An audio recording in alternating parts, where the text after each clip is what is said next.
Welcome to Central News. I'm Hilary Entwistle. In today's news, tomorrow is the Coast Guard's May Day appeal, and they are asking you to give generously as they are almost completely voluntary. The majority of the rescues performed by the Tauranga Coast Guard are preventative rescues where boaties may have run out of fuel or struck trouble out at sea. Operations Manager Simon Baker says their radio operations service is completely voluntary and they rely heavily on donations from the public. Well, the focus on this year's campaign is Train One, Save Many, and basically that is putting money into the training of our volunteers will rub off and really help the people out at sea, having a good service from Coast Guard personnel, and that's very much it's an expensive business training our volunteers, and very much we need funds from the public, and we rely very much on their support and are very grateful for it. After a 4-year-long battle, the Port of Tauranga has gained consent for further dredging of the harbour and is expected to start later this year.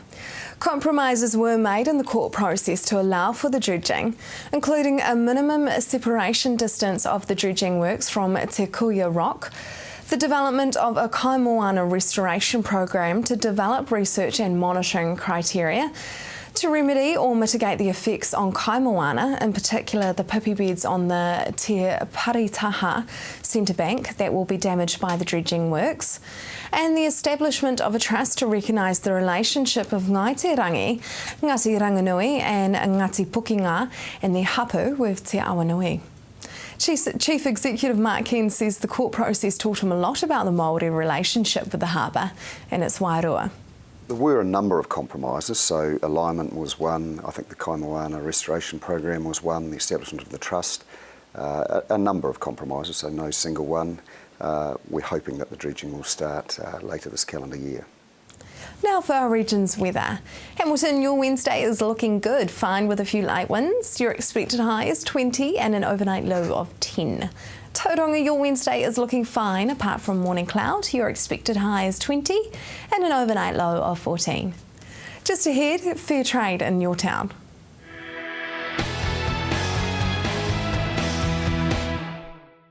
Welcome to Central News on TV Central. If you're a coffee or chocolate lover, then it's time to put the jug on for a good cause. Oxfam's biggest coffee break will be hitting morning teas across the country and is on its way to a town near you. Amy spoke with one of the hosts to find out more. Well, the club, the Te Araha Mountain Lions Club, is an all-women's club, and we have the Te Araha Lions, which is all men, so we're all women, and we work in our community to do whatever we can to help our community and the organisations within our community. Yeah, okay, and what is your role within this? I'm the president. Very important role. And tell me a bit more about the type of work that you do in the community. Well, for example, we've just raised just over $10,000 with other service clubs, because it was a rather large project for us, to buy a special king-size electric bed with mattress and bedding for our local hospital, for the hospice room. And it means that people can actually, the family can actually get on the bed with their loved one in the last days of their life. So that was a really important project for us.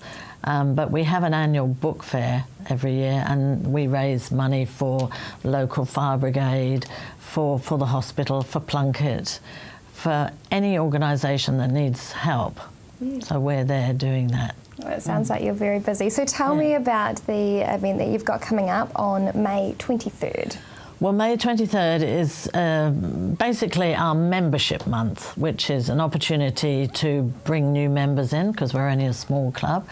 And this year we decided that we would have a really good speaker, and a subject I think dear to all New Zealand's heart is the prevention of abuse and violence to children. So we invited Anthea Simcock, who's the CEO of Child Matters in Hamilton, who do just that, to come and speak to us and tell us about the work that she does, and also the work that she's been working with on the white paper for vulnerable children with government. And now, tell me where exactly this will be held? It's going to be in the Senior Citizens Hall in Church Street in Te Araha, and it'll be on the 23rd, and it'll be at 7:30. And can you tell me a bit more about your guest speaker, Anthea? Anthea, yes, she was the founder. She's always been in education. She was a teacher, and so she started Child Matters in 1994. She was the founder and she's the CEO. And they have built this organisation, which is a charitable trust, to really to educate the public, to people working, teachers, kindergarten teachers, people in the community, how to see what's happening in the community and recognise the signs of abused children. Well, it sounds like a hugely interesting topic. And can you tell me perhaps some of the key points that Anthea is hoping to address? Well, I think she wants to first tell us about Child Matters, to tell us about the work that they do, particularly because they run special courses and they have special trainers who can train, and you can get a diploma and a certificate in recognising and working with children who have been abused, and recognising the signs for the ones who haven't, so that I think their message is that this belongs to the community. We are all responsible for the children, and I think with the statistics we have in New Zealand, which are pretty drastic worldwide, that we need to do something about it, and communities need to take responsibility. And then she will also talk about the work that's being done on the white paper, because I know a lot of people, we put in submissions to the white paper on vulnerable children, hoping to really deal with this issue in New Zealand. So tell me, who can come along to this event, and when do they need to RSVP by? Well, they really need to let us know about the 18th, 19th, because obviously we've got to cater and we need to be able to get the people in and have enough room. But anybody can come, but obviously we're particularly targeting women. Yeah, and now tell me exactly how much does this event cost? No, basically a gold coin koha would be lovely. We will have a raffle, and that will help defray the costs. Yeah, and where will this event be held, and what time? It will be held on the 23rd of May in the Senior Citizens Hall, which is in Church Street in Te Araha. Now, a huge part of this event is also to drum up more awareness for your club and to get some more members. So how can members of the public join your club? Well, if they're interested, they come along, and they can come for a few meetings, and then they can decide. We have got some speakers about Lions who will tell people there about Lions and what we do, because it is an international organisation, and Lions worldwide do a huge amount. So they can just come along, give us a ring, either ring myself or our secretary. Okay, and what is involved for the members if they do join? Well, we're a very warm and friendly group. We're very energetic, and we have women of all ages, and we get involved in fundraising projects. We help on Daffodil Day. We have our annual book fair, which is our main fundraiser. But we also have lots of fun, and we've just had a quiz night, a fun quiz night with local Lions clubs and our Rotary Club, local Rotary Club, because we do want to encourage working together on bigger projects, because all service clubs are suffering at the moment for members. So if we can all work together like we did on the electric bed for the hospital, but we also need to have fun. For more information, visit oxfamcoffeebreak.org.nz. Just ahead, local government reform.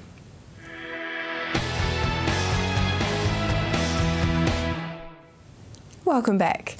We're continuing tonight with our local government reform special with the chairman of the Bay of Plenty Regional Council, John Cronin.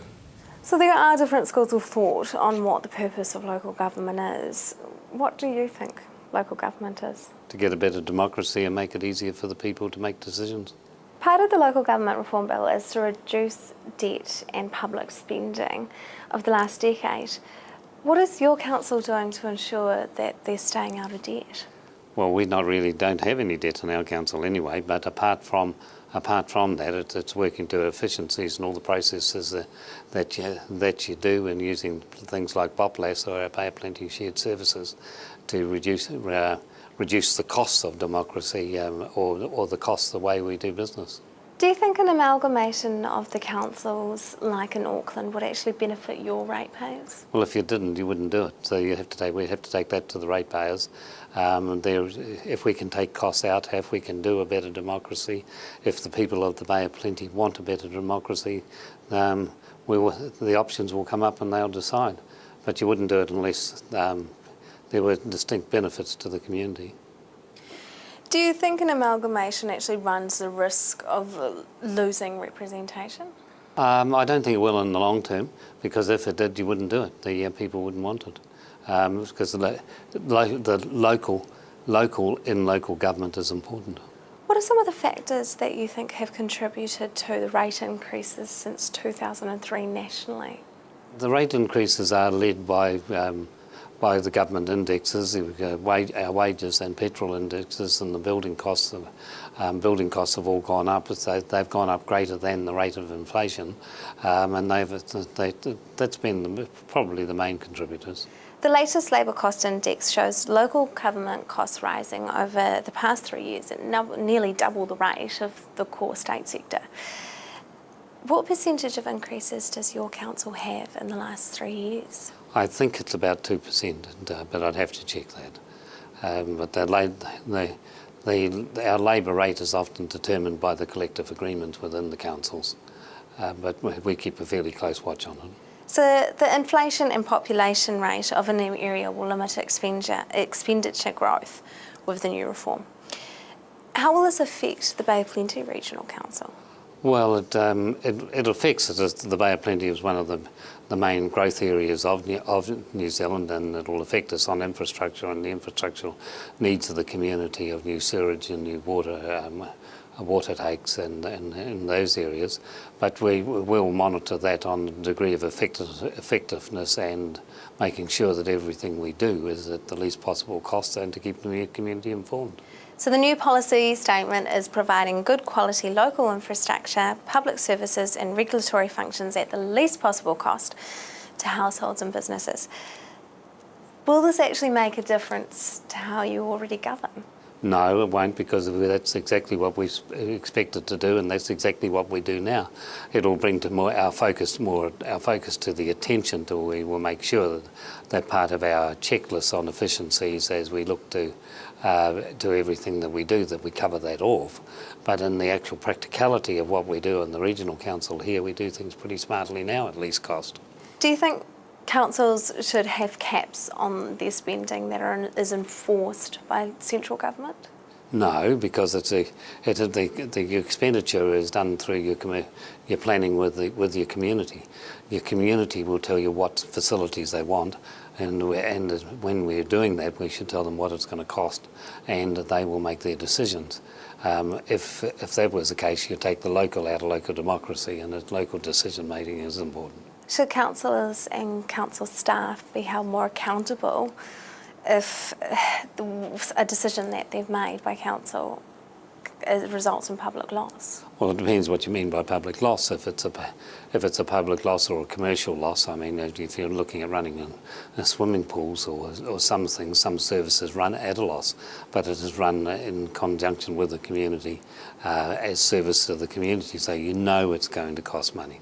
Other events, we as a council don't run events anyway, but I think that's a conversation with the community on the annual plans of what you're intending to do.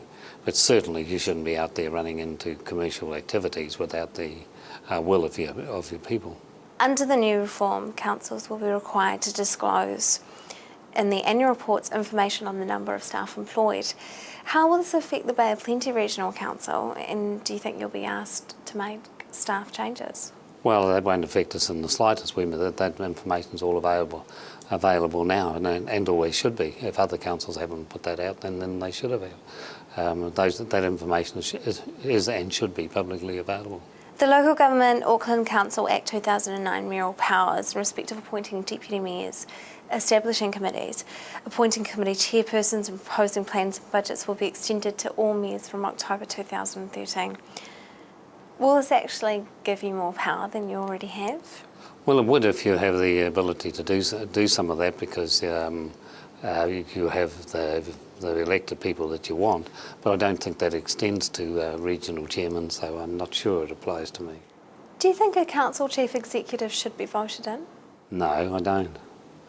No, that's the role of the elected people. That's what you elect the council to do. Do you think a council's liability should lie with central government or their ratepayers, or a balance of both? Oh, that's looking to rates reform, or the Shand report. At the moment, it's a rating base related to the ratepayers. We have to find better ways of running a council, but at the moment there's no suggestion that the government's going to step up and give you some funds to run. What change to the Renewal Reform Bill will affect the Bay of Plenty Regional Council the most? No, I don't think we'd be affected much in the way we do things, because the reform wants to get to do things at least cost.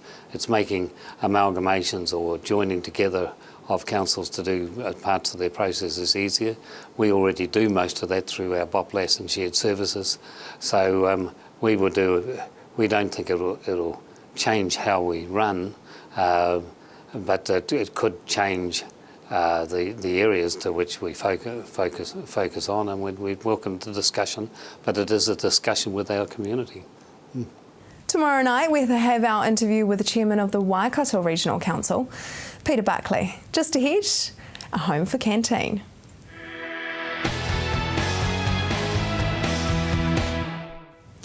If you have just joined us, welcome to Central News. A couple of months ago, we went along to the home that is being built for the benefit of Canteen.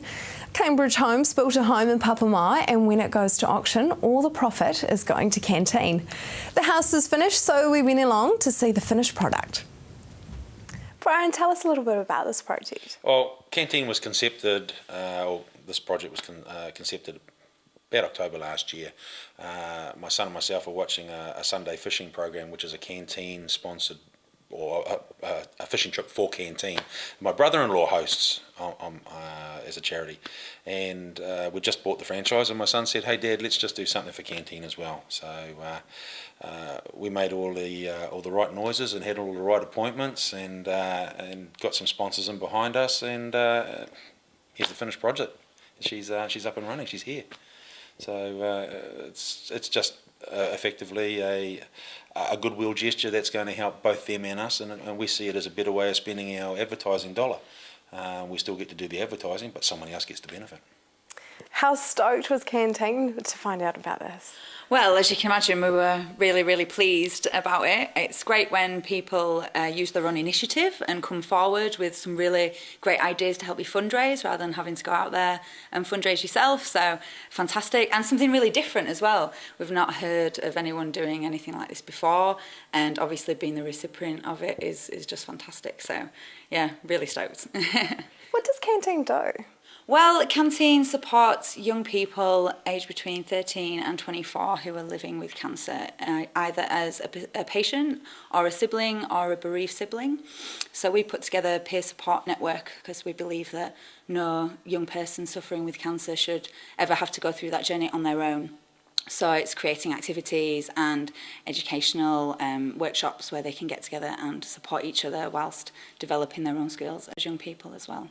So tell us a little bit more about the home and its special features. Well, when we designed this home, we designed it with everybody in mind, from retirees or retired couples to mum, dad and 2.4 kids, or ever-expanding families. So we've put 3-bedroom home together with really nice indoor-outdoor flow. It's got 2 full bathrooms. It's steel frame. It's got several thermal barriers between the steel, so it's extremely warm, extremely quiet. It's got additional insulation. We're really proud. We've got top quality kitchen, top quality chattels. and essentially it's just an absolutely beautiful home. I certainly would not be ashamed to live in it myself. So when is the auction? Friday the 3rd, 1 o'clock on site. Be here. Bring your checkbook. And how much are you expecting to get for the house, and how much will go towards Canteen? $60 million questions on both counts. At the end of the day, it just depends on how the auction goes. The interest has been good here, but it depends on what our real estate agents manage to bring to the table, what the people want to pay for it. So we have an idea. We'd like to get somewhere around the high 4s, low 5s, but again, on the day, it's an auction. So it depends on what we get as to how much we can give. It's really that simple. How much interest have you had in the project? Massive interest. We keep the house open Monday to Friday, 9 till 3. On the weekends we have the advertised open homes with Ray White. Interest has been extremely good. The response from people coming through has been outstanding. We haven't had one person come to us and say they didn't like something. Everyone has said, oh, we think it's going to be out of our price range. But it's not. We have built this home with the support of local businesses at a very reasonable price, and I feel confident that it's going to be a very good project with thankful recipients.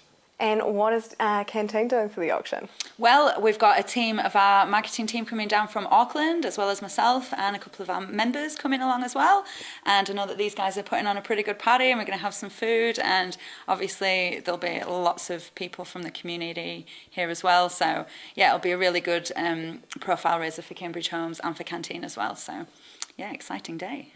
Now, I also understand that you've actually had a few other pieces donated. Yes, we've had a couple of items. One of them is a very nice oil painting donated by a young artist depicting new life. In fact, it's titled New Life, which we found very appropriate to the cause. And the other one was a very nice sculpture donated by Te Papa Toi Art Museum in Tauranga. That is a part of the house to go up with the auction, whereas the painting is to be auctioned off as a separate entity, but to go to with the house as well. We're always willing to take more stuff on, and it would be nice to have some prominent businesses with things that may be appropriate to our cause to come along and donate and willingly donate to the cause that can go with the house, and I think it'd be appropriate to see more stuff come up. The house is at 25 Oakwood Place in Papamoa, and the auction is on this Friday at 1 p.m. That is the news for today. We really want you to be involved, so like us on Facebook and let us know your views. If you have news including your own video and photos, go to our website and hit upload. Thanks for joining us. Amy will be here tomorrow night with more guests from in and around the regions. I'm Hilary Entwistle. Have a lovely evening.